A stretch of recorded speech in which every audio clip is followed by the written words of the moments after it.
Chris, we've had some good performances already this season, but that's right up there with them.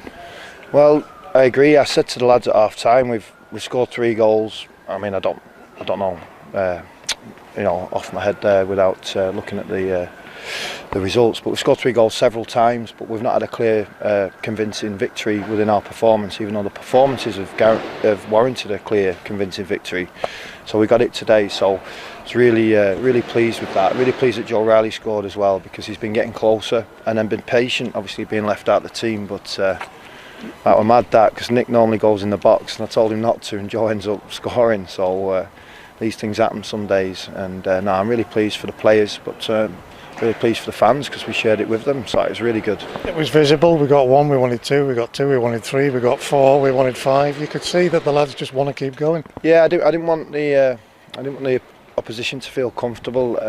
I said to the lads at half time, if you're playing for them, you got that long journey back, sometimes you try and I know it doesn't sound quite right, but in professional football you try and control defeats. So if you can keep the scoreline as it is, it's almost acceptable, the result. And I just wanted us to keep pushing, because I felt like there was more goals for us. And the keeper pulled off some great saves. We missed some chances too. But yeah, it was one of them games where I just felt we could get a real that 6 or 7 that I've been talking about. But 4-0 at home, it's very good. It felt like we were ruthless, and we've kept the clean sheet as well. Yeah. Things really are coming together at the moment. Well, that's something the lads enjoy as a group of defenders, but it's a team thing as well. So I'm really pleased for everybody, because they work really hard. I mean,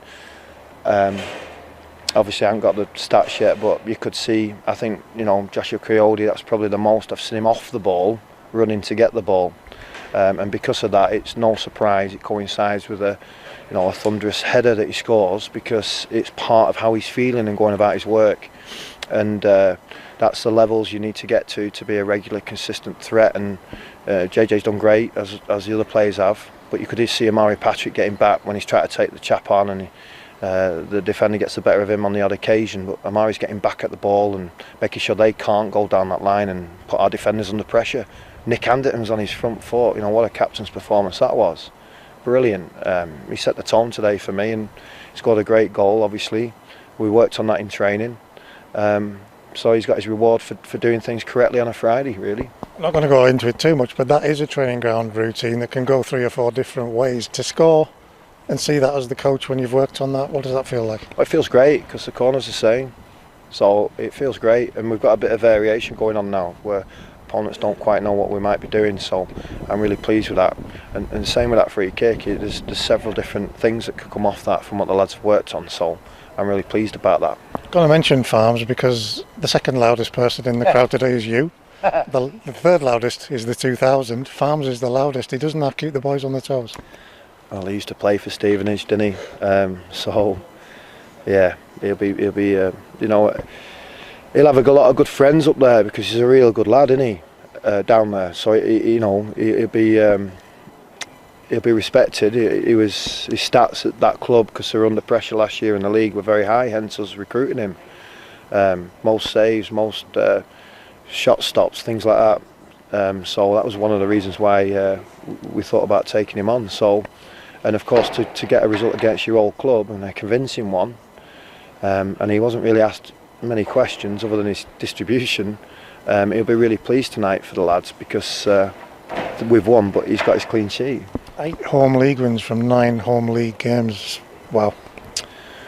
Yeah, and I'm still mad at that penalty Cheltenham got, because John Mellish got fouled before it, and Cheltenham beat us with a long throw and a penalty. So yeah. You keep telling us not to get too excited. League positions are what they are, but can you see why this lot are excited at the moment? Of course. The team's playing with great vigour, energy, hard work, honesty. There's a good spirit and team spirit amongst each of the players. It's difficult leaving players out at times. Dean did well at Bradford and accepted the decision for Callum to play. Joel Riley's accepted Danny Devine's ascendancy and made sure he's saying, "Gaffer, I'm still here."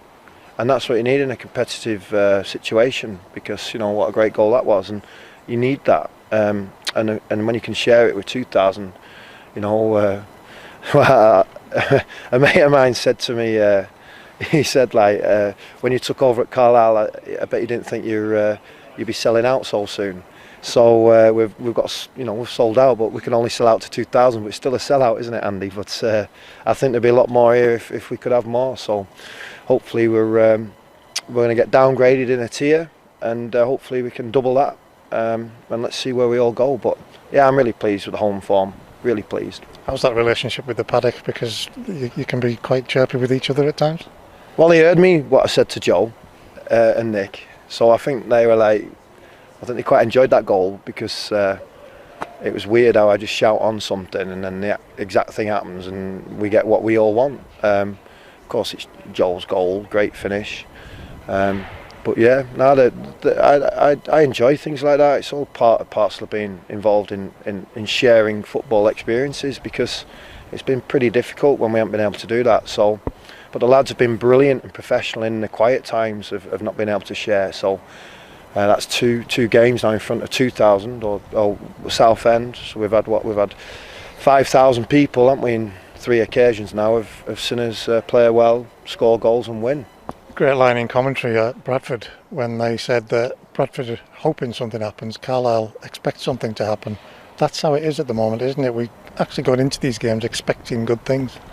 Yes, but we can't take anything for granted, because you know, things can change quite quickly. We don't know the severity of George Tanner's last-minute shoulder injury. We don't know what will happen, so we've got to make sure we need to enjoy evenings like this, 100% enjoy it. And of course, as a Carlisle fan now, the pubs open? I don't even know anymore. I don't even look. I don't know. Well, they'll be sat at home having a beer and enjoying themselves tonight. So I want them to enjoy themselves while we look to, you know, feel pride in our performance, but make sure, I just said, and I said it the other day, we've got to eat, sleep, rest, not rave, and repeat. That's what we've got to try and do. And we've got Mansfield on Tuesday. It's been a good week actually for the club, because we had Joel Thompson down here on Thursday, and he obviously an ex-Carlisle player, but he spent a lot of time at Rochdale, and I've seen Joel play football since being 14, 15 really at Manchester United. So he was talking about mental resilience and the ability to all our young players, all the scholars, and he'd just been knocked out of the FA Youth Cup. So what a great day to have a speaker like that. But you know, Joel's come back from cancer only twice and played in between, you know, unbelievable. And I think things like that just ground you.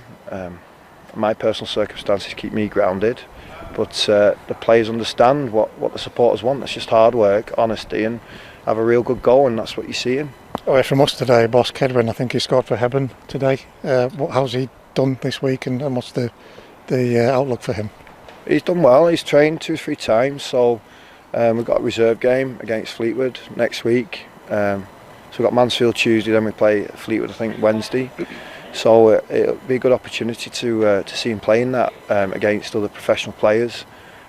He had 3 or 4 years at Huddersfield, so you know, if you're doing that sort of thing at a young age, you've got something.